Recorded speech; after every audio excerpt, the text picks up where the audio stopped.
Hello and welcome back to Bookmark Chronicles. Today we're going to do a check-in with my anticipated releases of 2023. So typically I'm not very great at keeping up with new releases, but for some reason this year I've actually been doing fairly well. So we're gonna check in and see if I have read any of the things that I put on this list and I'm still interested, or if they've been pushed back, which unfortunately a few have.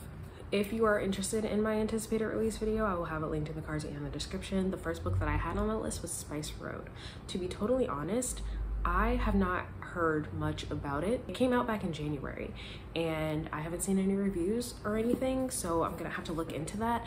But I was interested in this one because even though it is a YA fantasy, it is one that includes spice magic, which I think could be really interesting. So if you've read it, let me know. If you've seen reviews, tell me where, because I definitely think that I might still be interested in that one. I'm iffy on YA these days, but I think I might see if my library has it and give it a try. Then I had The Adventures of Amina al-Sirafi. This is the first in a new adult fantasy series by Shannon Chakraborty. I loved City of Brass, so I was excited to read something else from this author. I did have an e-arc of this, so I read it, I gave it 4 stars, and I am going to continue the series.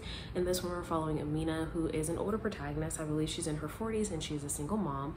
She was previously an infamous pirate, had a crew that was great at stealing things, but she has since retired. Then one day a random woman knocks on her door and is trying to encourage her to go on one last mission to save her granddaughter who's been kidnapped. I'm not quite sure how many books will be in the series. I'm thinking it'll either be 3 or 5. Given how the first book ended, I think it could go either way. Hopefully 3, because you know, the longer the series get, the more likely I am to lose interest. But I did really enjoy this one. It literally just came out this year, so I doubt that we'll be getting any news on book 2 anytime soon. Then we have Spare by Prince Harry. To be totally honest, I'm no longer interested. I just don't care anymore. I watched the Netflix documentary Harry and Meghan, and I'm caught up on season 5 of The Crown, so I'm good. Next is Family Lore by Elizabeth Acevedo. I don't know much about this because I don't read synopses, we know this. However, I love Elizabeth Acevedo and this is her adult debut, so I'm really excited about it. I do have an e-arc. Robin and I will be buddy reading it this month, but from what I do know, it is an intergenerational family saga and members of this family are keeping some pretty big secrets from each other. I'm not gonna read the synopsis before I start, but I will report back in my wrap-up on whether or not I liked it. Next is Master of Souls by Rena Barron. This is the final book in the Kingdom of Souls trilogy. I did have this pre-ordered. I read it. It was okay. To be honest, both books 2 and 3 in the series were pretty disappointing for me, but I still love book 1, and if you have not yet read Kingdom of Souls, I highly recommend it. In that first book, we're following Ara. She is the daughter of 2 very powerful witch doctors, but she doesn't have any magic herself and is willing to do anything to get it. There were a lot of twists and turns in the first book, and I loved it. I thought it was great, but the ending overall was just pretty unsatisfying. And it also felt like we went through all of this for what, you know? So not a huge fan, but I still recommend Kingdom of Souls. Then I have The Battle Drum by Sarah al-Arifi. This is the second book of the Ending Fire trilogy and follows the Final Strife. I really love the Final Strife. I gave it 5 stars. I had an e-arc of The Battle Drum, so I read it early. I gave it 4 stars. I do also now have a physical copy of it. In the first book, we are following 3 characters who live in a kingdom that has a caste system based on the color of your blood.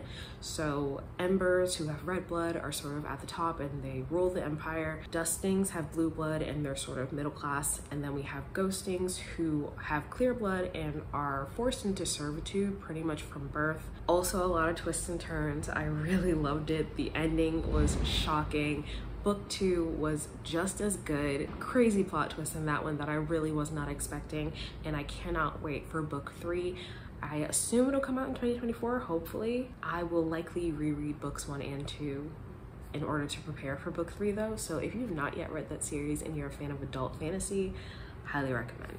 And the last 3 are all anticipated reads that have been pushed back. So first is Burning Kingdoms number 3 by Tasha Sori.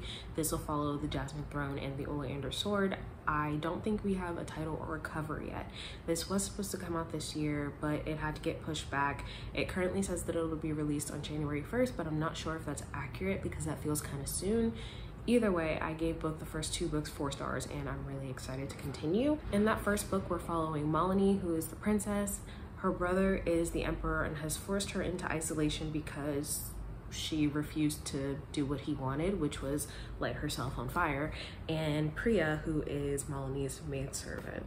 Definitely recommend. Then we have Mirrored Heavens by Rebecca Roanhorse. This is going to be the third book in the Between Earth and Sky series, so following Black Sun and Fevered Star. Loved Black Sun, gave it 5 stars. Hated Fevered Star, but I still think that this one is going to be good. This one I believe is supposed to come out in June of 2024 now, so hopefully that is the case. Again, I don't think there's a cover or anything just yet, but I'm really looking forward to the series because I really do think that the ending of this trilogy is going to be really great. I honestly never know how to explain this book, and I usually just read the synopsis for once in my life, but I don't know where the book is right now, so just look at it. It's really good. It's really, really good. To be totally honest, I didn't think that I was going to be interested in it at first. I let Dash convince me, and I'm really glad that I did. And the last book on my list is Heavenly Tyrant. This is the sequel to Iron Widow. I believe it's supposed to come out in April of 2024.